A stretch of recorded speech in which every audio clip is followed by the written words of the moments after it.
Au petit bonheur, je veux du soleil sur RCM, il est 9h41. RCM. Dans les Vosges, les qualifications ciblant les métiers de la montagne, des sports et du tourisme sont évidemment primordiales. Et c'est pourquoi la valorisation des formations correspondantes a toujours été une préoccupation de la Chambre du commerce et de l'industrie des Vosges. Intégré à la Maison de la Montagne à la Bresse en 2018, le pôle montagne y propose un nombre conséquent d'actions et de formations. On en parle avec le responsable du pôle, Francis Claude. Bonjour. Bonjour à vous. Alors le maintien d'activité et de l'emploi en zone montagnarde constitue un enjeu déterminant pour le massif. Après avoir été industriel, les Vosges se tournent vers le tourisme et ça passe par une offre de formation et de qualification spécifique. Vous en proposez à peu près combien et sur quelle thématique ? Alors effectivement, le tourisme dans les Vosges, c'est une terre de valorisation de nos territoires au travers de ces outils et de ces entreprises de tourisme pour lesquelles il nous faut évidemment des personnels qui soient formés, qualifiés en fonction de la réglementation, de l'évolution des structures et des pratiques. Donc nous, on travaille depuis maintenant plus de 35 ans sur cette thématique de la qualification au métier de la montagne, des sports et du tourisme. En ayant en arrière-pensée systématiquement qu'on reste souvent sur des activités saisonnières. Donc, on a également à gérer une pluriactivité. Et c'est en quoi l'offre de formation que nous proposons tient compte plutôt de ces éléments de saisonnalité et de pluriactivité.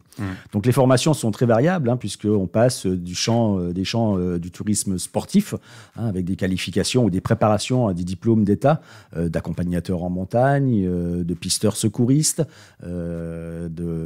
alpins et nordiques, sur des fonctions d'opérateurs acrobranche, sur des fonctions de préparateurs de ski, de conducteurs de remontée mécanique. Donc, les thématiques sont véritablement très, très variées. Et alors, c'est à peu près combien de personnes qui viennent s'inscrire à ces formations ? Alors, grosso modo, on a deux types de formations. On a des formations qui sont dites des formations conventionnées, qui sont donc financées par des différentes structures. Et puis, on a des formations qui s'adressent directement aux salariés d'entreprise. Donc, on a une centaine de demandeurs d'emploi à peu près annuellement qui sont formés avec nous. Et puis, on a évidemment tout le personnel des entreprises sur des thématiques très, très variables qui vont de l'habilitation aux conduites de motoneige, aux épissures sur câble, aux techniques de travaux en hauteur, etc. Ouais. Et alors, cette maison de la montagne où vous êtes rattaché, là, c'est un lieu d'accueil et d'information et de formation, du coup ? Tout à fait, puisque la Maison de la Montagne regroupe en fait différents acteurs de la formation et du sport sur le massif. Alors je citerai le CREPS de Lorraine, je citerai la direction départementale jeunesse et sport, le syndicat des accompagnateurs en montagne, Cuisine mode d'emploi qui organise une session de formation par an, et puis bien évidemment la Chambre de commerce et d'industrie des Vosges au travers de son pôle montagne. Et alors, signe de l'évolution, puisque vous me disiez, vous adaptez, vous évoluez aux besoins, aux demandes. Là, vous proposez un nouveau certificat de qualification professionnelle. Oui, tout à fait, puisque on le voit au travers de l'évolution des entreprises, des besoins également des touristes. C'est qu'on arrive aujourd'hui de plus en plus, et puis il y a l'évolution climatique qui est là, il faut pas se voiler la face, qui fait qu'aujourd'hui, l'ensemble de nos stations s'orientent vers des produits 4 saisons, par nécessité, et puis pour répondre également à une demande vraiment particulière des touristes et des pratiquants de la montagne en général. Et en l'occurrence, on s'aperçoit qu'on a de plus en plus aujourd'hui, par exemple, de pratiques VTT qui se développent sur le massif, et notamment des pratiques de descente. Donc on prend les descentes de ski l'hiver et l'été, ça sert de descente de VTT, c'est ça ? Alors exactement. Alors même si les parcours sont un peu différents, ouais. Mais c'est exactement sur les sites effectivement où on a du dénivelé. Donc c'est effectivement les stations de ski généralement, puisqu'elles sont équipées également en remontée mécanique qui vont permettre aux pratiquants de remonter à moindre effort, on va dire. C'est sûr. Voilà. Alors effectivement, c'est aussi cette aspiration des entreprises, etc., d'avoir une complémentarité des installations et des exercices, des lieux de pratique finalement, pour que l'ensemble des structures puissent avoir une double vocation, voire des sollicitations qui soient multiples au travers des pratiques qui évoluent, comme c'est le cas du VTT, où on avait effectivement au départ le simple fait de randonner, de rouler, etc. Et aujourd'hui, on arrive sur des activités beaucoup plus intenses, beaucoup plus ludiques, avec la descente VTT, l'enduro, etc. Ce qui impose une formation et un cadre, finalement, pour la sécurité des utilisateurs. Donc là, on parle de pisteur VTT. C'est quoi, du coup, la formation? Elle va amener quoi à ces pisteurs VTT? Alors, on a, nous concernant, deux modules finalement sur cet axe de qualification. Un module de préparation sur lequel nous travaillons là depuis maintenant quelques mois, et qui est proposé dès le courant de cet été, puisque dès la fin juillet, nous lançons donc le recrutement. Le recrutement est lancé pour une action qui doit débuter fin juillet jusque mi-août, sur une préparation justement à ce CQP, certificat de qualification professionnelle de pisteur VTT, puisque comme en hiver, on a des pisteurs secouristes sur les pistes de ski, qui vont apporter de l'information, qui vont faire de la prévention, et puis le cas échéant, organiser des secours. On a ce même type de qualification et de personnel sur les zones de terrain VTT. Mais alors, puisque c'est la première formation, il n'y en avait pas avant? Alors, dans les Vosges, on n'a pas eu ce type de qualification avant, puisqu'il y a une seule structure en France qui peut délivrer ce CQP. Et en l'occurrence, donc l'articulation se fait entre le module de préparation, les prérequis qui sont nécessaires, en l'occurrence un test de performance, des qualifications de secourisme, etc., pour ensuite pouvoir valider son titre professionnel de bike patrol, comme on le dit, ou de pisteur VTT. Ouais. Alors, il contribue aussi à l'entretien des pistes, des équipements, des parcours. C'est assez varié finalement d'être pisteur. Oui, complètement, puisque on a finalement quatre grosses fonctions sur ce métier de pisteur VTT. C'est bien évidemment assister l'organisation des secours, c'est intervenir en cas d'accident, mais bien en amont, il s'agit avant tout d'informer, de sensibiliser les pratiquants, en tenant compte de leur niveau, donc en sachant observer ces publics, en les orientant. Ça concerne une large panel de public. Tout à fait, bien sûr. C'est pour ça qu'il faut... il faut faire de la pédagogie aussi. Voilà, de l'information, de la sensibilisation, de la sécurisation du site, puisque le site peut se dégrader selon les passages, le nombre de passages, etc. Donc c'est l'entretien aussi de l'espace de pratique qui est dédié au VTT de descente, voire au VTT ludique. Et puis c'est également participer à l'aménagement et à l'organisation du bike park. Ouais. Alors, est-ce que ces pisteurs sont sur des vélos électriques ou des vélos mécaniques? Non, ils sont encore sur des vélos mécaniques. Ouais. Donc, d'où la nécessité d'avoir d'être un petit peu sportif. Ouais. Et encore que, on est sur des descentes avec des fonctionnements de gravitionnel. Donc, on peut descendre doucement, on peut descendre rapidement. Si on veut descendre vite, effectivement, il faut pédaler plus fort.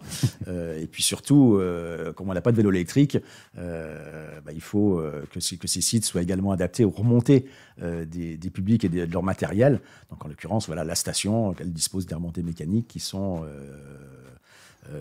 mises en fonction justement pour permettre l'utilisation du bike park. Alors, du coup, ça concerne toutes les stations des Vosges qui ont les remontées les mécaniques. Ça pourrait concerner toutes les stations des Vosges qui ont des remontées mécaniques. Aujourd'hui, il y a trois stations qui ont vraiment beaucoup développé le VTT de descente. Ouais. C'était le Lac Blanc, c'est la station de la Bresse et c'est la station du Markstein. Mais on peut imaginer qu'à terme, ça va se développer partout, quoi. Alors, on peut imaginer qu'à terme, ça va se développer partout. Et puis surtout, d'autres stations ont développé d'autres pratiques VTT, même si ce n'est pas de la descente.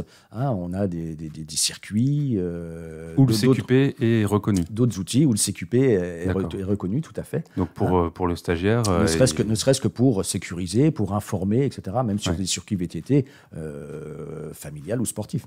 Donc pour le stagiaire, c'est un vrai plus d'avoir cette valorisation professionnelle sur son CV pour aller travailler, quoi. Ah bah complètement. Ouais. Et puis réglementairement, en termes d'organisation des secours, il faut que la personne ait les qualifications nécessaires et reconnues. On parle de qualification... J'ai lu que le CQP nécessite le niveau VTT requête argent. Ah, c'est quoi? C'est comme au ski, il y a des étoiles, c'est des niveaux? Exactement, c'est tout à fait ça. Je ne sais pas du tout aux requêtes argent. Ouais.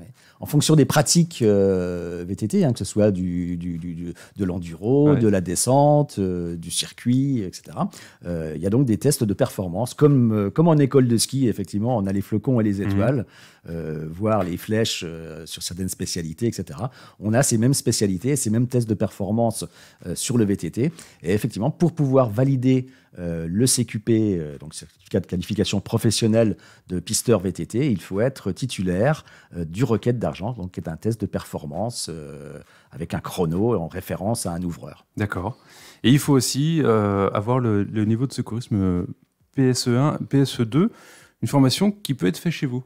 Exactement. Ça peut être l'occasion de faire les deux du coup. Tout à fait.